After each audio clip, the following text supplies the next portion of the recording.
Welcome to CCI Drive Time, the podcast for vended laundry distributors.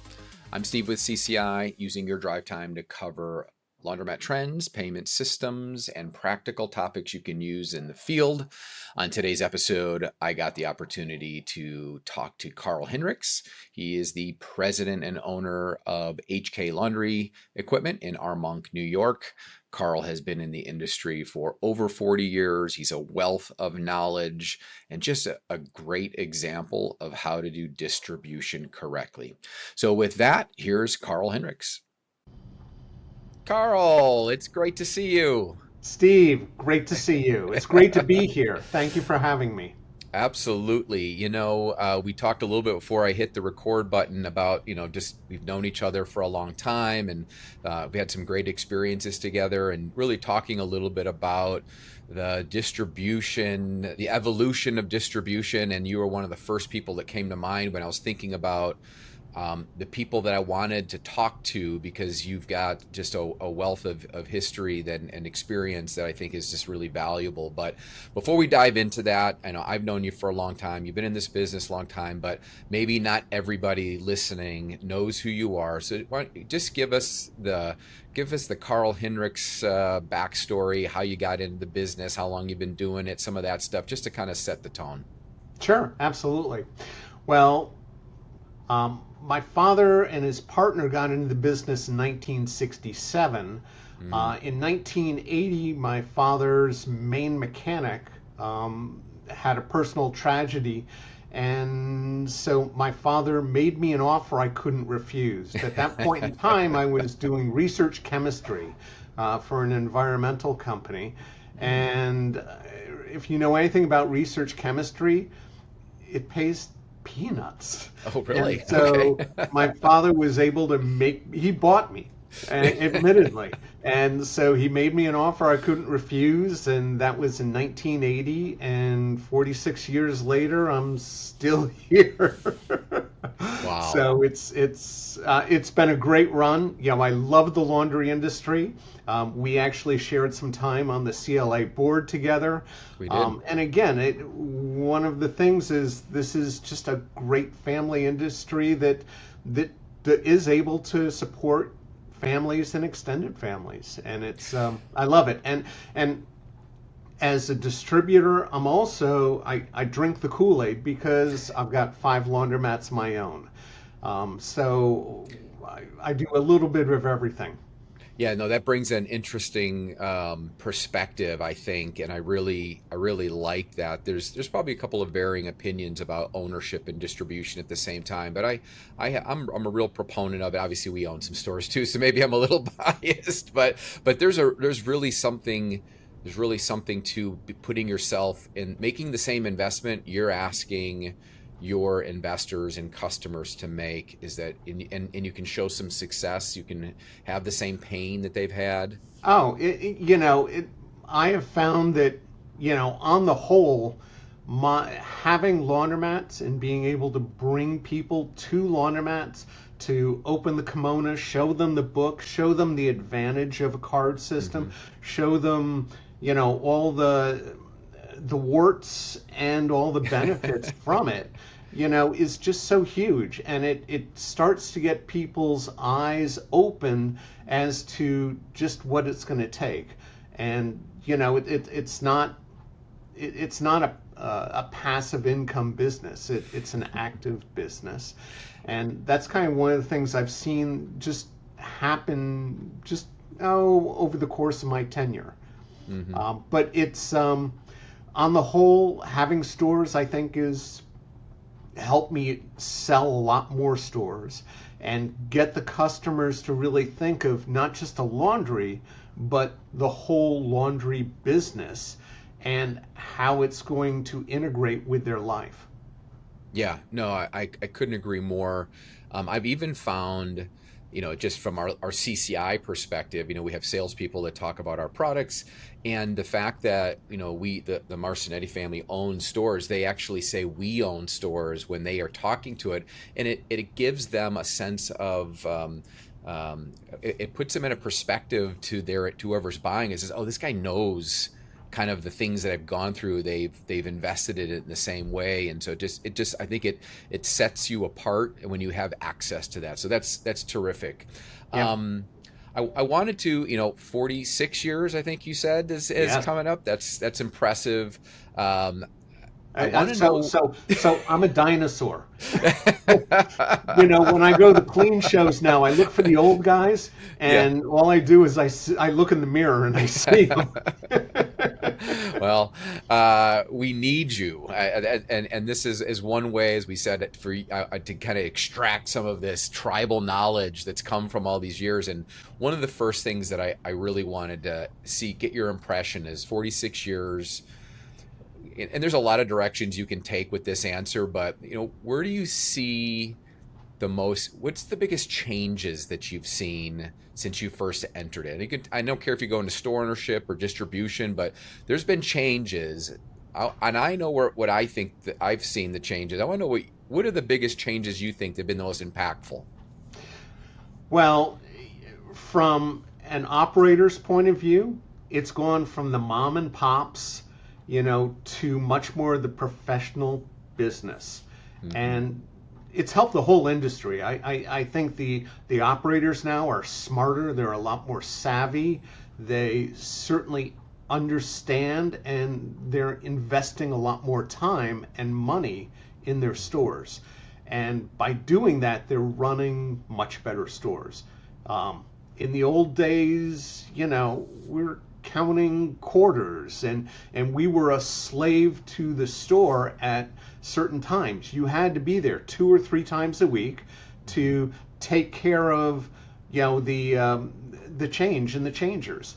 Mm-hmm. And nowadays, whenever you start to go with a card operated store, you don't have that. You can collect once a week. You could collect theoretically once every other week and go from there. So the whole industry and the whole, from the operator point side, has just been raised up to a much more professional level. When it comes to distribution, we're seeing consolidation in the industry. Mm-hmm. We're seeing manufacturers who are really worried about their market share, and so that's driving the purchase of distributors. And as a distributor, that the value of your business is somewhere between nothing and a gazillion dollars, and it just really depends on the moment and the day, and really what somebody's willing to pay for it. And it's for a lot of distributors, a manufacturer coming to them with some money, they'll jump at it, and I totally understand. Yeah, I think again, you hit it right on the head. Not every distributor has had the luxury to have maybe sons or daughters that have shown an interest in wanting to continue down this path, and I don't know what it is. Obviously Andy and I, maybe we were also. Maybe I was brainwashed. Maybe we were also provided an offer that we couldn't refuse. I certainly remember when Dad invited me into the laundry concepts side of things. And I think I was just completely burned out with what I was doing, and he was certainly willing to pay me what I was making anyway, and it meant other things for me. But he hit me at the right time, so there might have been some strategy in there. Those crafty parents. My father somehow convinced me to pay for the business. Good for him. but it was really interesting because I had one of those conversations with my kids about, I don't know, 8 to 10 years ago. And they sat there and I said, this is really kind of the time, are you guys showing interest in this? Mm-hmm. And they all sat there and says, Dad, you've done a great job. We really appreciate it. We love all the benefits of the laundry, but you work too hard. Yeah. Oh, that is something. It was like, yeah, okay. Yeah, kind of. It was kind of hard to argue that point a little bit again.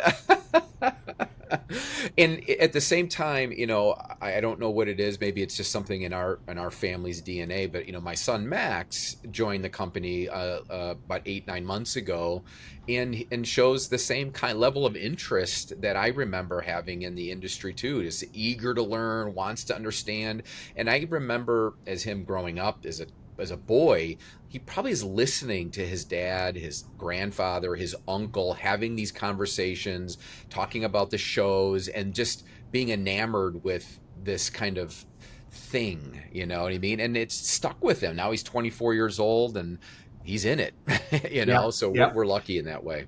And of course, as running a family business, every family holiday, whether it's birthdays, Christmases, Hanukkah, bar mitzvahs, whatever, you're talking And business. about, it's It's a just part unique of the DNA, relationship. you know. That's And right. and That's and right. and frankly, the relationship that I had with my father Hmm. was as tight as it ever could have been, because Hmm. he was not only my dad, but we were business partners, Yeah. and we sat across from each other for 15 years, and Hmm. it was probably the best experience that heightened our relationship together, Hmm. and so yeah. I agree. Yeah, I'd say I think back, and I don't know any other life other than having worked with my father for my basically my professional career. And I Yep. don't even know if I don't know what the relationship would be like if we didn't have the business to kind of lean on for when we were just conversating about everything. But Yep. that's amazing. That's amazing. I want to circle back to some of the things you said, but also talk a little bit about you know you got this change in an investor. We've Sure. traditionally been a mom and pop business, and I think there's still a place for that in to some degree. But we've seen the industry maybe elevated significantly through bigger thinking investors, whether that's private equity that's trying to make some big investment into the industry. But I'm curious, how have you found yourself approaching the very astute investor? How do you approach that versus the guy that really just wants to be an entrepreneur? He's been saving and saving. He wants to own this business. How do you approach those two investors and differently, or maybe you don't? Maybe it's the same. Um, I kind of don't. I mean, Okay. why do they want to get into the laundry business? It's a stable, reliable, essential business. It's a steady income. It's a cash income. All the things that we talk about. There are no checks in the mail. There are no receivables. Very little inventory. If you set it up right, you've got little or no labor at all. Hmm. So they're in it really to make money. Hmm. And so you start to talk about that. I think selling is exactly the same process. It's just how they interpret the ways they plan to go through the operation. Yeah. And No. usually, when it comes to much more the professionals, the people who are creating systems to create a business, they're actually going and looking at a much higher level. They're almost the whole goal for them is the first door is to build systems, and then once you have the system, then you just cookie cutter it from there. Most of the other people it's a secondary business. They're Hmm. busy with something else.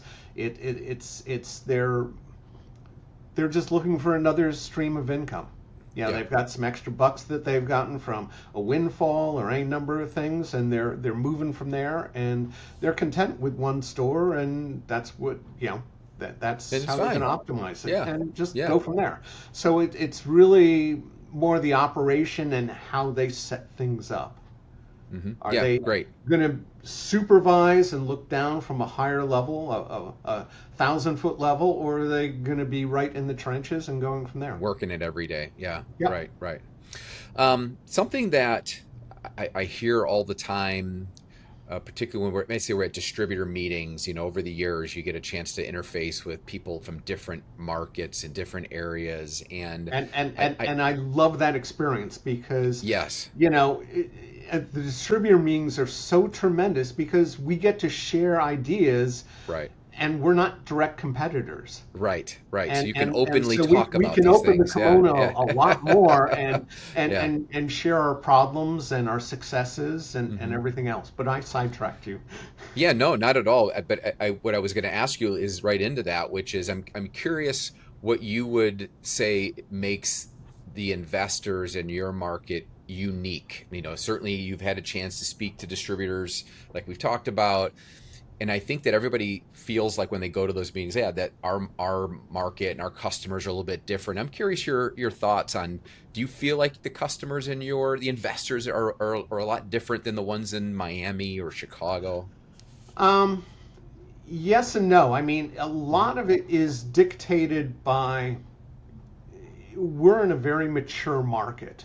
Hmm. So looking directly around us, the shopping center booms that happened during the 60s and the 70s. Okay, and we don't have this continued sprawl anymore Hmm. with sewers that extend beyond that. We're a Yeah. much more older infrastructure, so we're geographically limited by where the sewers stop and the septic fields start. Yeah. And so there are plenty of areas where the sprawl has kind of continued, but we can't put laundromats in there. Right. So we're in a much our our average store is maybe 15 to 2,000 square foot Hmm. tops. And you get a 2,000 square foot store you know, uh, in a small little hamlet, and that covers, Hmm. significantly that and the surrounding little hamlets. Yeah, when you start to get into the Bronx, which is not our territory, Hmm. we cover everything north of New York City up to about Albany and all of Connecticut.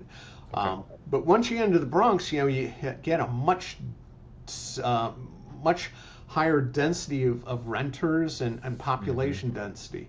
And there you literally can put a store every block. Right. Right. Um, Primarily because they're walking too, but it's Yes. so It seems like the geography is really what dictates the investors that are in it. They're going to be more accustomed to that size store. And correct me if I'm wrong, is that's because the market just is too thin, like the people are spread out, or the infrastructure just isn't in a place to put in a mega store. Maybe it's a combination of both. That's what drives the investor to be a little bit different. Your customers are different.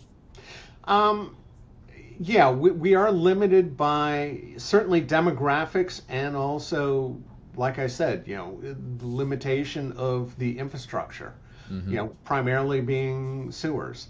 And Yeah. so that primarily is going to dictate. I mean, if you take a look at my territory, the aggregate of it, probably two-thirds of it is not accessible for a laundromat. Okay. Interesting. Well, you take a look in New York City or in Long Island, and 90% of it is, Said or it is 80% of available. it is. Hmm. Yeah, that's going to change that answers my next question. What challenges do you see in your region? That right up along there is that there's some limitations just in what you can possibly do. Yeah, Yeah, interesting. yeah. I mean, take a look at Houston or Atlanta. I mean, they're Hmm. sprawling Yeah. and they're increasing, instead of going vertical, they're going horizontal in all directions, and so you're going to end up with these communities, these hubs running around the main city, and those are the areas, especially with the building boom, where you can walk into Hmm. a 5,000 square foot building and sit there and say, yeah, I'll Yeah. I'll take 5,000 feet and we'll do a laundromat. Yeah. The other thing with us is just the cost of land. Yeah. I was looking at a dynamite location in Greenwich, Connecticut. This is 10 years ago, and they were looking at $80 a square, and I just Wow. couldn't get it to work. I mean, two-thirds of the revenue would have gone to the landlord, and it Yeah. just it was a killer location. I just couldn't Yeah. make it work. Yeah. Amazing. Yeah. It's you're so close, but then so far away. Missed it by that That much. much. That's right. So are you seeing then, since you're, to some degree the geography is more limited, so your market's going to be dictated by where there's a sewer versus a septic. So are you seeing then a lot more remodels than people getting a new store? Because at that point, your opportunities, if you want to own a store, is to maybe buy one that's maybe a little run down and just kind of rehabbing it. Or are you seeing more of that versus the new store development? There certainly is that. Again, one of the things that we always tell all our customers is the the single biggest factor that determines the success or a failure of a store is location. Mm-hmm. Location, location, Mm-hmm. location. I'd love to think it's the distributor. I'd love to think that it's the ancillary equipment like card Right. systems, but frankly, it's just location. Yeah. And so you just need to try to find the best location for the area that you're looking for. If there's nothing there, build a store. If one's already there, buy them. Buy it. Yeah. Yeah. Make them an offer you can't refuse. Yeah. It's You that know, simple. what are your so you've built stores for so many investors over the years, and I know you maintain good relationships with those customers. They end up becoming your best source of new business as the time progresses. That's the Yep. hope anyway. What are the challenges? What are they coming to you? What challenges are they expressing right now with expanding, managing, anything is really? What is the biggest challenge? Because we need to, as distributors, need to be aware so that we have either an opinion or an answer when we come and talk to them. Yeah. One of the questions that I always ask people, laundromat owners, is what's your biggest pain point? Yeah. Okay, and this is right in with consultative sales. And whether I sit at a lunch table at the Clean Show or belly up to the bar at Hmm. Excellence or whatever, Yeah. it's what's your biggest pain point? 90% of the people say labor, Labor. Yeah.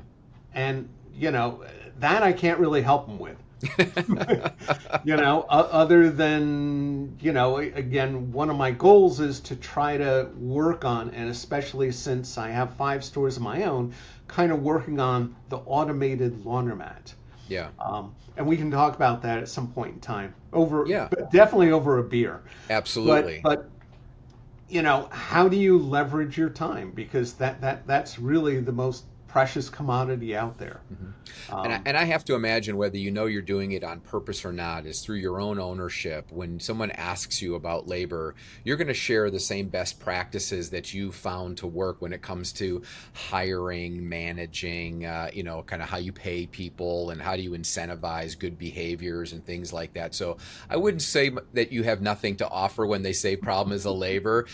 You probably wish you had a straight answer, but the idea that you can, and I would say for somebody who doesn't own laundries, if you're new in this industry, you can learn from the other store owners that you have conversations with, oh, and absolutely. absorb the best practices and kind of be a library of sorts for these various concerns and challenges. Yep, Yeah. absolutely. And one of the things I actually try to encourage is to have and start conversations between laundromat owners, Hmm. even if their stores are competitive in the same competitive market. Hmm. Um, you know, one of the biggest problems that historically we've had with laundromats is basically giving away the washes, Yeah. underpricing the vend price.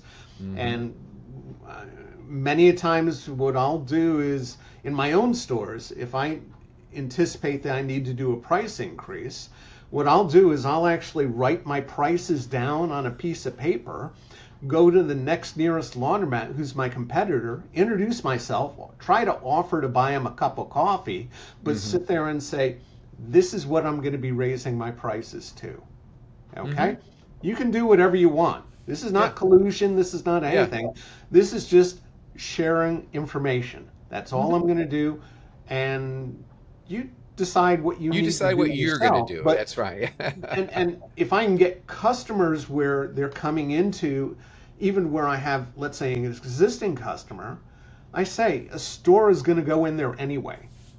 Yeah. Let me help to try to put you two potentially adverse parties together so that at least you can start to have a conversation because you're really trying to do the same thing. Yeah.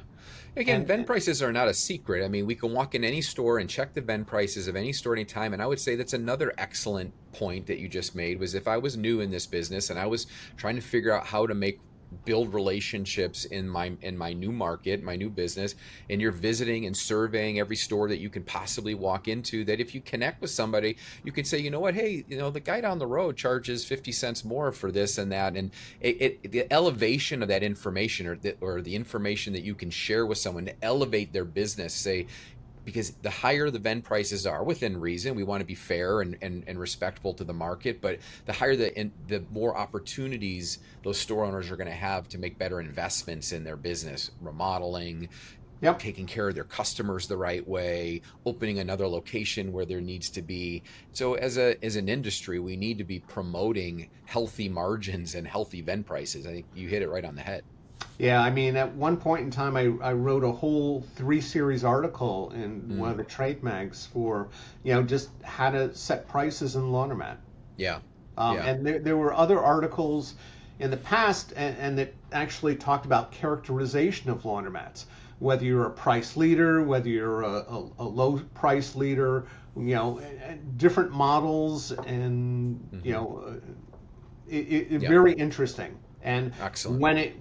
if you are a price leader, if you are the best operating store in your market, you have a responsibility to set the level and Hmm. set the level where you can make money, you can actually have a healthy profit, and also put money together for the reinvestment of new equipment down the Yeah. road.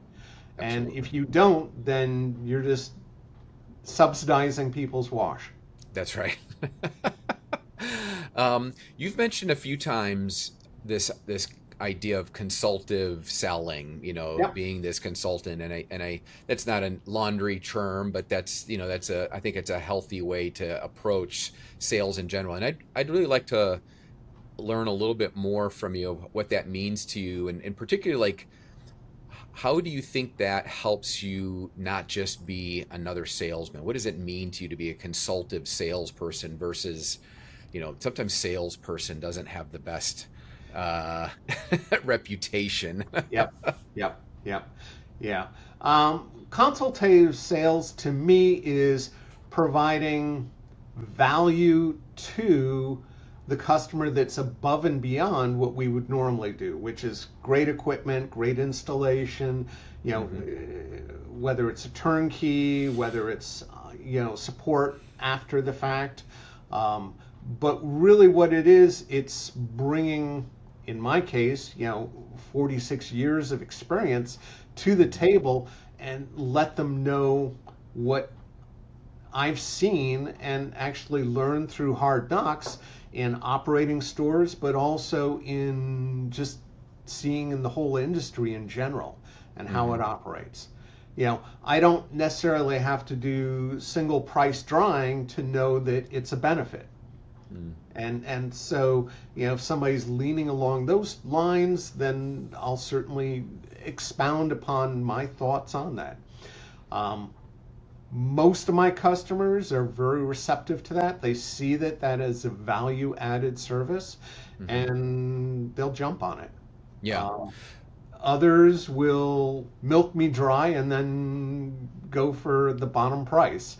Yeah. But as soon as they make a decision, then the information stops. So Right. Of course. it's planting seeds. Absolutely. Something that I've been trying to promote, as you know, obviously we sell payment systems, and there's probably more payment system offerings now than there have ever been in my 25 years. And it's obviously it's a new challenge, but it also shows that there's a lot of interest there. There wouldn't be these options if there weren't more people doing it. But one of the things that I find to be a challenge to get across is this idea that with so many options, whether it's payment systems or furniture that you put in stores or anything else that you may be putting as ancillaries, is don't be a catalog salesperson. Don't just open the book and tell and say, point to the one, just point to any of these in this book and I'll just get that for you. Because whatever they choose, if it doesn't go well, they're going to point it at you. Yep. So you might as well have some influence in some of the decisions they make based on that 46 years or any experience that you can bring to the table. Yeah, well, good, bad, or indifferent, people want an opinion. They don't want something wishy-washy. And if you show them a catalog, it's just, it's saying, I have no opinion on this. Okay? I'm not committed. I don't think any one is better than the other, or I don't know the difference. And so I think really you need to come up with an opinion, base it on either your own history or a lot of history from somebody that you truly trust, and go from there. If somebody says this is the best, then you can preface it and say, I don't know personally, but I've heard from people that this is the best. And so, wishy-washy doesn't work in sales. You want doesn't show confidence. Yeah. Yes, absolutely. Yeah. Well, great. Well, so here's what I'd love to do. We talked about you have stores yourself, and I'm very biased of your decision on payment systems. I know you have a laundry card in a number of your locations, and so I'm going to ask you a little bit about kind of how the technology, having laundry card, how has it changed your ability to manage, run stores, think about laundries, promote laundries in the future? Give me your take on it. Sure. Well, as I tell anyone when we talk about card systems, the happiest day of my life in operating laundromats is when I decommissioned my last bill changer. It truly is, because it was transformative. It got me out of having to be at a store at a certain time 2 or 3 times a week because the money boxes were filling up. And what I tell people is, what's insanity? Doing the same thing over and over and over again and expecting different results. It doesn't happen. So, going, and that's actually one of the reasons why I don't like hybrid. I think people are worried about turning people off because, they want to provide all forms of payment. And I don't think it's necessary. Think of Andy Courtney, who doesn't accept $1 bills in his laundry card system. He only does 5, 10, 20, 50s, and 100s. I mean, that's right. That's maybe a little ballsy. I don't know if I can go that far. But it shows your point, which is have an opinion. And be willing to commit to it. You know what I mean? And so it's really well said. I've only really had one when we were converting our stores, and they were done 10 to 15 years ago. Okay, It shows you again the Jurassic period of this guy. But I remember one person getting really upset, and I said, "Well, you can always send us your card. We'll send you a check." There's a quarter on your card. Are you ever going to come back here? Nah, I might not. It's like, okay. So I lost a customer who probably wasn't really a long-term dedicated customer anyway. So, but that was the only one instance that in just interfacing and doing 5 store conversions that I've ever had. It's such a fear. It's such a fear that store owners have. Yeah, I don't think you're losing anything by going with an all-card store. And we just recently have gone with the upgrade for the EMV, and people love it. Everyone is going tap now. Even when you go to the gas pumps, when all of a sudden you've got the tap feature on the gas pump, that was kind of the light bulb moment, and it was like, what are we trying to do here? We're trying to make laundry as easy as possible. So why not make it easy? So that was Convenience. Yeah. our latest conversion. Well, that's good, and I'm glad to see or glad to hear that you're keeping your eye on the ball in that way and looking for those conveniences because what else are we other than a convenience business? So, And to yeah, follow up on the rest of your question, I mean, yeah, like I said, just getting rid of quarters was huge. We find that the float is extremely beneficial. I hmm love the ability of credit card and debit card accept. That all of a sudden expanded our market a lot. hmm Even in my strongly Hispanic stores, when we did 15 years ago, we had maybe a 10% acceptance of credit card. Now we're up to 25%. In some of my other wow, stores, middle class, I'm over 50%.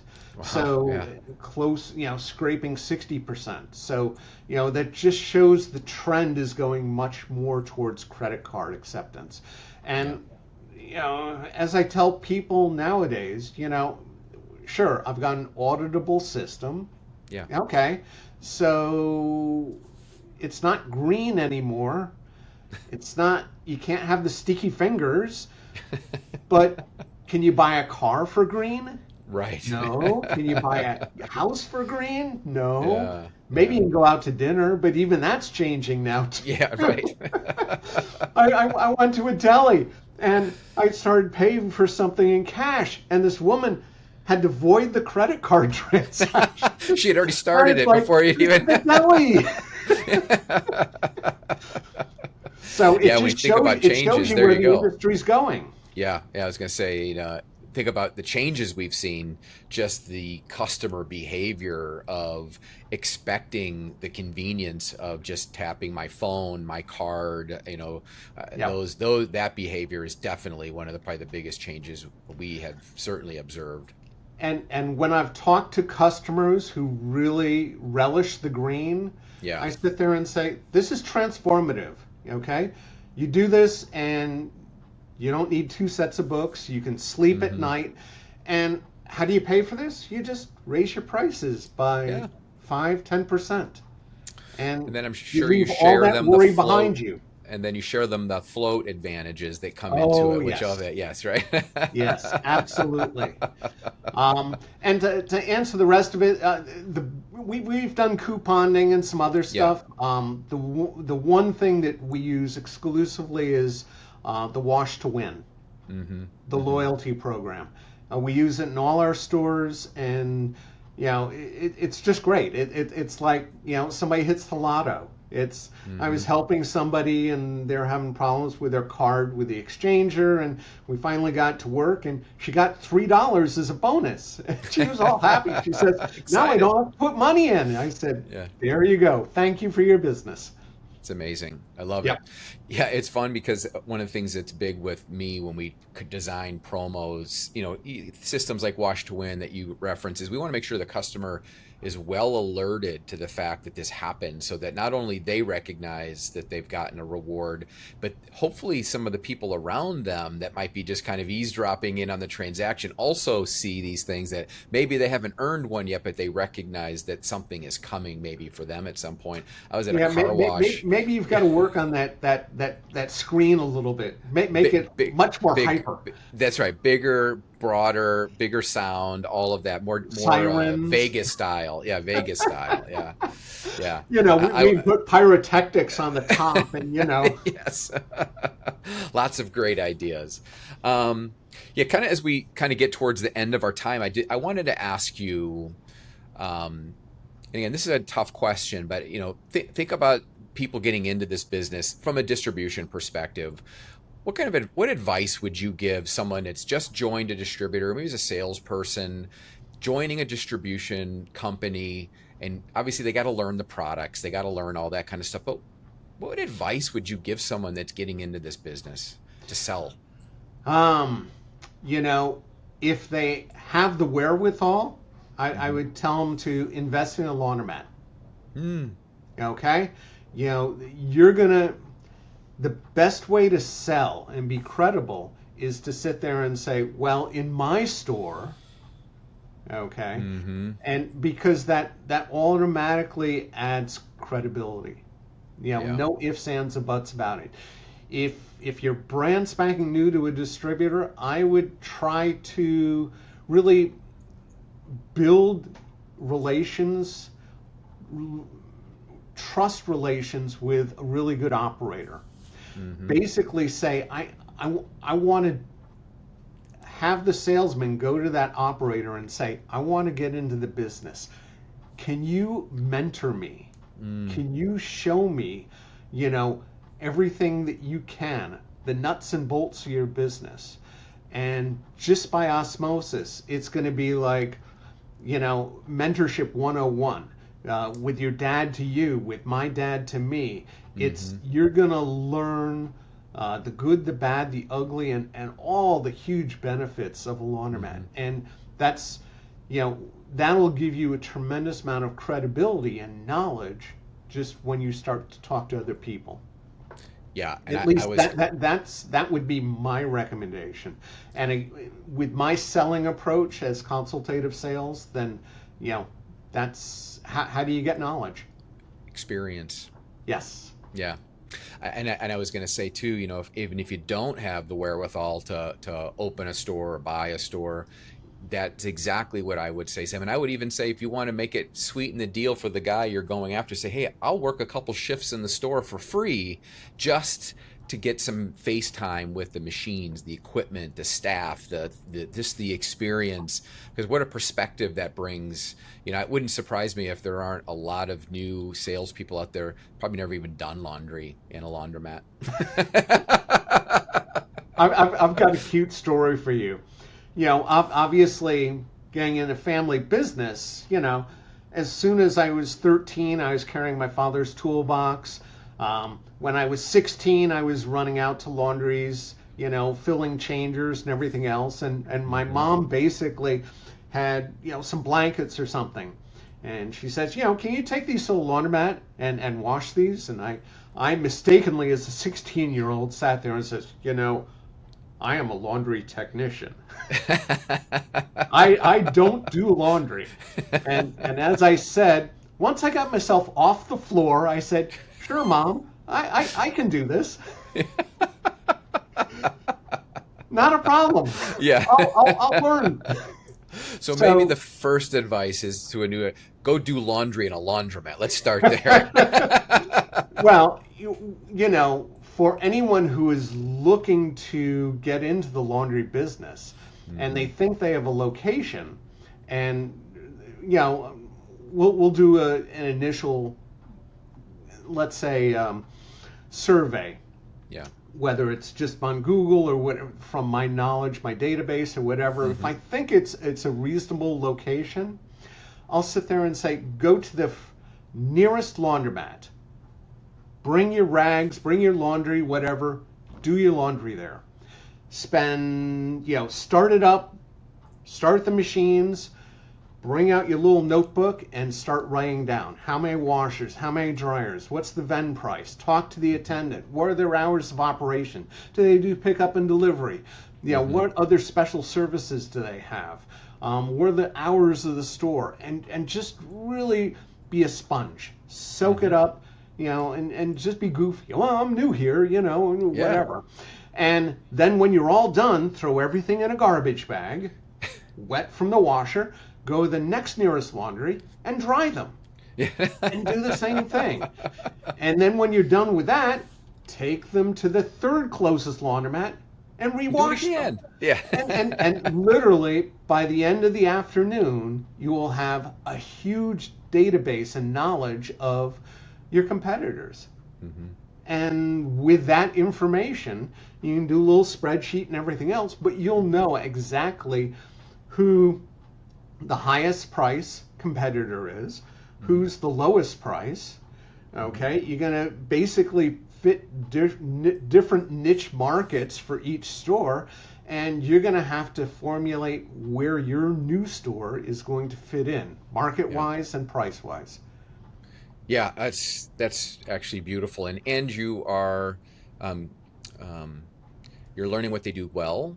You're learning what they maybe don't do so well, and so you can make some notes about how you would do things differently at the same time. So just amazing advice. The other thing is that it also puts the owner or the prospective buyer skin in the game. Yes. Okay.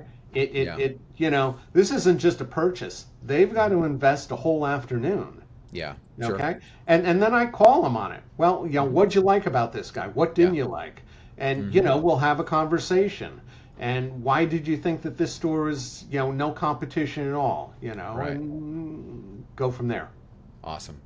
Well, Carl, I think that's a great way to end this. I think that again, thank you so much for sharing with me and with our listeners. And this is a first step. I hope to have other conversations with you down the road, and I'd We'll, love to we'll, have you we'll, back we'll on. have to do it a little bit later and have some buds. I think that's a great idea. We're gonna have to That that or change that the. or you still a bourbon drinker?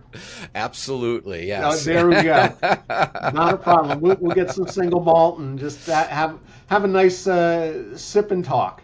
That's right. Carl, thank you so much. My Appreciate it. pleasure. Thank you, Talk and soon. I appreciate it. All right. You have a great day.